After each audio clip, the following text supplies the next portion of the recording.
Hi, we're back. We're playing Ape Out. I'm Zinker, he's Derek. The Speletons, by the way. Don't think we announced ourselves at the beginning of the episode. Great, there's more guys. One of them is exploding. So, at Shit! the Yeah. when we resumed in the last episode, you said it's the Pokemon, one of the Pokemon like Scottish things. Yeah.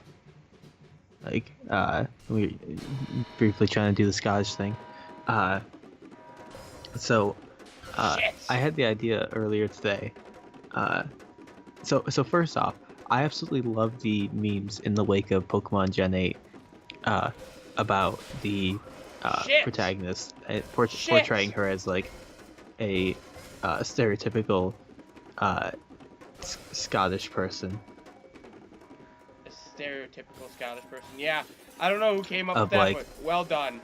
Okay, I guess my I guess my plan now is just to run with Wild Abandon and hope Not I only live. is she a stereotypical, not only is she a stereotypical Scottish person, she seems just kind of like a gremlin too. A what? Like a gremlin. Grab her. Why? Why are there more spawning? Stop! Okay. Alright, I made it. Anyways, what I was getting at is, so I had the idea earlier. I want to make a D&D character that speaks in an incomprehensible accent. Speaks in an incomprehensible accent. And like also uses various sayings and linguistics that are just like very difficult to comprehend. Right. Like, okay. I gotcha. I know what you mean. like I'm buying 30 Pokeballs and they ask if I want a bag and I'm like, do I want a bag? Is the Pope Catholic? You cheeky tot? I feel like you would need to like you would actually have to talk it, like when playing the character. So what I would do, I would. And so what I would do for this is I would do a ton of research into like Scottish sayings and like figure out how to like adapt them to like the how D&D Scottish is the one you want to go with. Like, absolutely, it's the best. Yeah, you're right. Like, I would look up a bunch of like sayings and like figure out how to adapt them to D&D. Oh, I'm dead. To like be able to be dead. used in D&D terms. Okay. Like, that was an explodey, dude. That's unfortunate. Boy, getting through this game is very difficult. And so,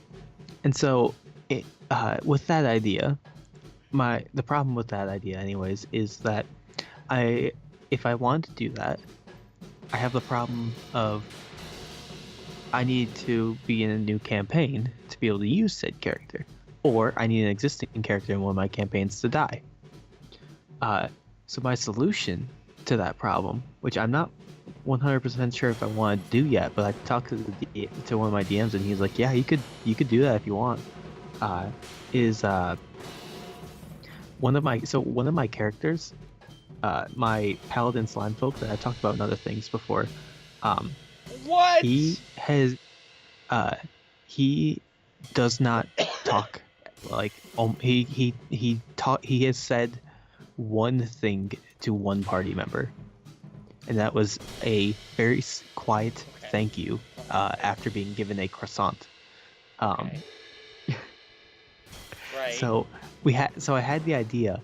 What if originally my idea was just that so my slime folk is 4 years old because slime folk mature within like a year of being born, and so like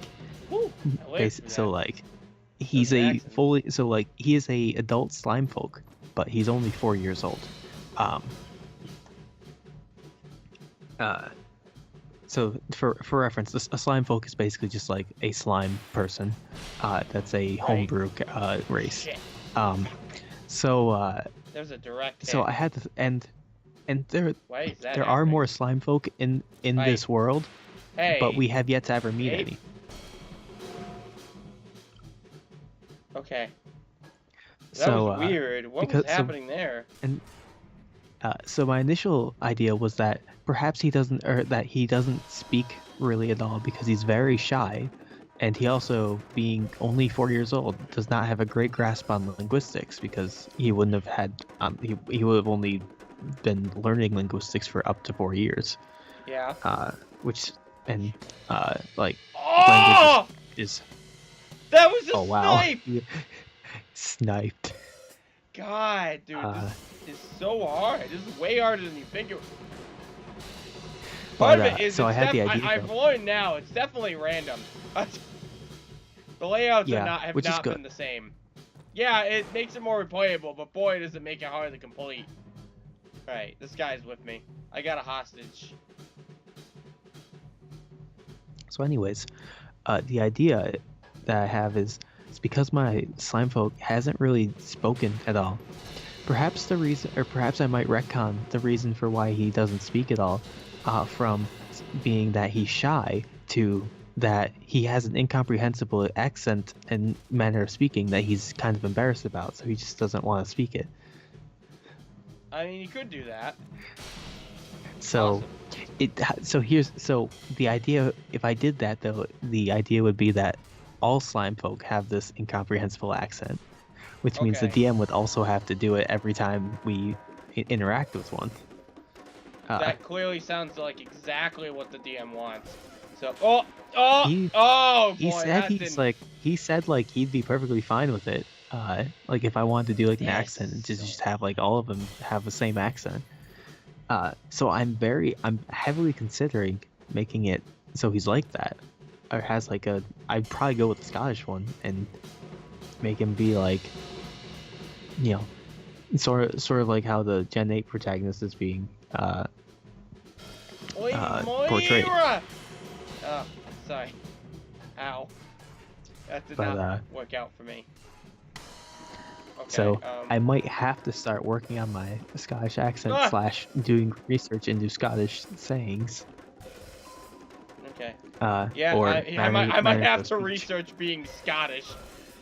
Derek. Yeah. Only Derek would say something like that. All right. For D&D. Okay. Shit. I meant to have a hostage.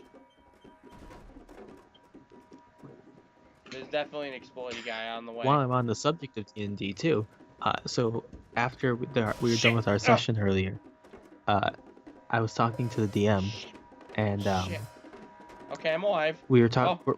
We're both in another campaign, as players. Woo! I did it. Sorry. Did it. So we're both in another campaign as players. Side A. What side A? How many sides are there? You gotta pull out the cartridge and flip it over and then put it back in. You think there's just 2 sides? Because it might be the case. I mean, squares have 4 sides. Power down. So. I guess. But you know what else? Oh my god, there's more guys. No! He shot me. Ah! Alright. Okay, so my friend and I were talking about characters. We're talking about our other campaign and the fact that in our last session for the other campaign, my friend's character should have died by D&D rules, but because of like how the DM wanted things set up, he did not die. But my character also almost died, and someone else's character came one death save away from dying, all in one encounter.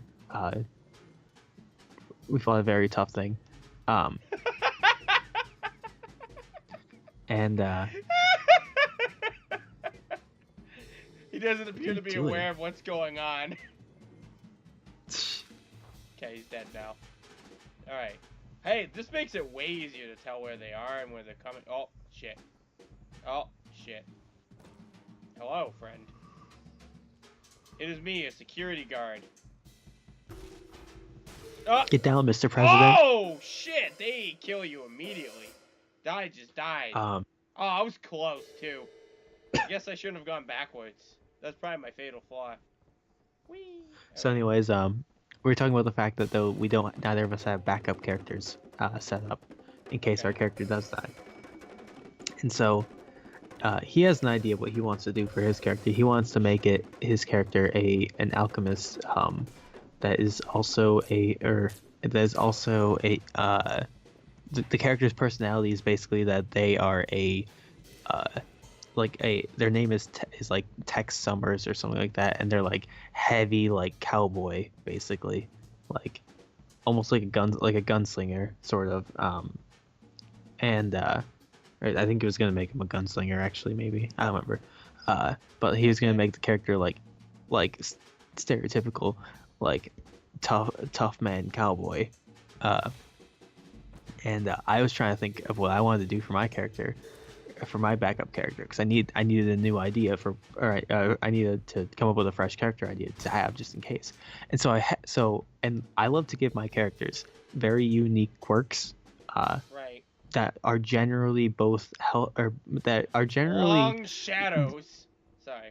Dong shadows. That generally either Oh, I'm dead. usually they're not helpful in any way. If anything, they're more of a drawback for the character, but like they give them more personality / are kind of also make them kind of insane.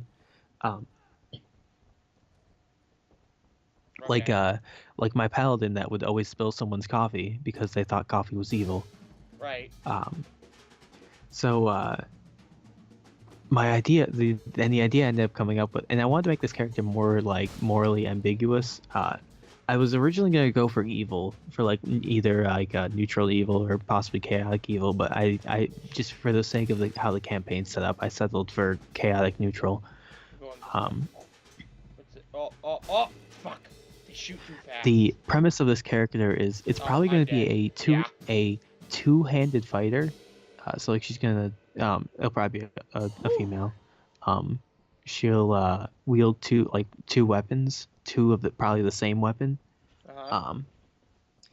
And her quirk is going to be that she everything like related to her, anything that she does has to be an even number. What are you talking about? So if you roll like an odd number on the dice, you just die. No, not like rolls. Rolls don't matter. Well, then why are you even doing the character, Derek? If you're not gonna have a 50% chance to die on every roll, why are you even doing the character? You're dumb. Anyways, I'm not. So you're the one who's like, hey, she's gotta do something with an even number. So like, let's say like so that for one thing, that's why she has to use two swords, two weapons, two of the same weapon, but that's why she has to use two weapons, because she has to use an even number of weapons. Oh, I'm here. I made it. If she were to stab somebody, ding, ding, ding, ding, ding, ding, ding, ding, ding, ding. Next time on Speletons. Bye-bye. All right, I guess I'll finish later.